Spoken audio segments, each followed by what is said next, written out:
So now we have this bit of functionality in the chat room class. The next bit of functionality we need is to set up a real-time listener to get new chats every time one is added to the collection. So let's come down here and now let's create a new method. Now this is not going to be an async method because it's not going to be a one-time call. We're not just going to ask for the chats once and then wait for those. What we're going to do is set up a real-time listener which is going to return a response every time there is a change. So instead of this being async, it's going to be a regular method and we'll call this get chats. Okay, so this method right here, inside we need to take this .chat, which is our reference to the chats collection. Then we want to use the method on snapshot, and when there is a snapshot, we want to take that snapshot and do something with it. Now I'm just going to format this so it's going to become easier to read by putting this on the next line and indenting, then opening up this function right here. Okay, so whenever we get a snapshot, what do we actually want to do? Well, what we want to do is get the document changes from that snapshot. And remember, we can get these using a method on the snapshot called docChanges. So we can say snapshot .doc changes, which is a method, and that gets us an array of all the changes. Then we want to cycle through that array and do something with each change. So we'll say for each, and then pass in each change as a parameter to the function which fires for each item in that changes array. So I'm referring to each change as a change. Okay, so inside this callback function, what do we want to do? Well, we want to see if the change type is an added type. Remember, when we get those changes back in the console before, and each change was an object, they had a type property, and that type property said whether it was removed or added. Now we want to check to see if something is added, because when something is added, we ultimately want to output it to the chat window. So we'll do that little check. We'll say if, and then the change.type is triple equals to added. Then we're going to do something. Now, ultimately at this point, this is where we want to update the UI. So let me just write that.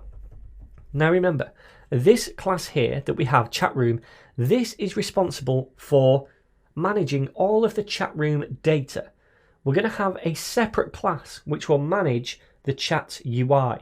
So down here where we're meant to update the UI, I don't want them to go and inject something into the DOM. That's the other class's responsibility. So what I'm going to do here instead is pass a callback function into this method.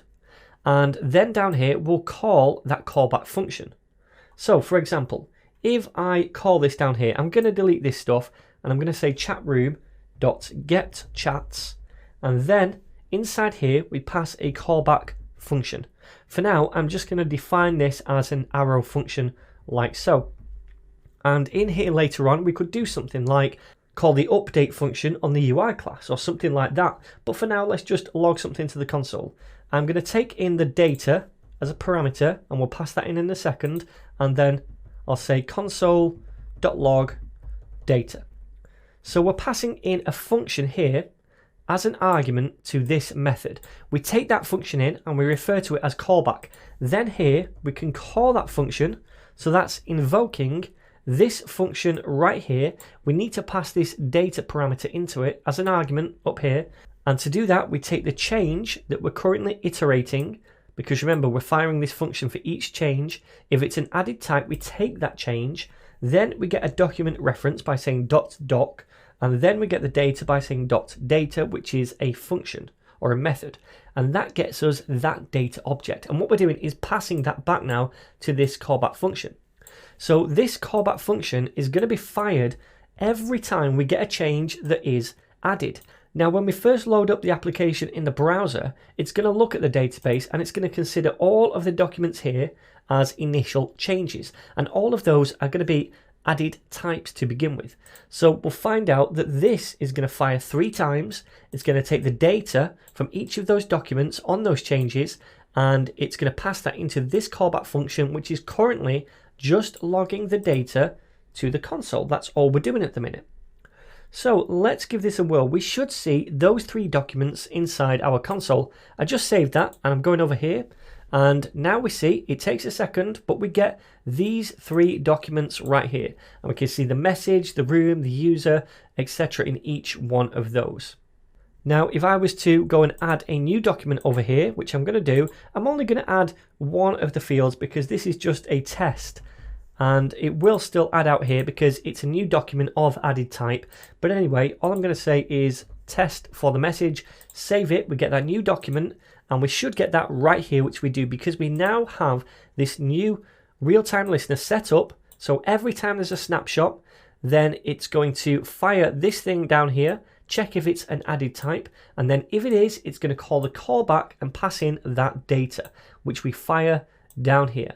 So all we need to do is call this method once, get chats, and that sets up this real-time listener. So now every time data is added to our collection, new chats, we can retrieve those and do something with them inside this callback function.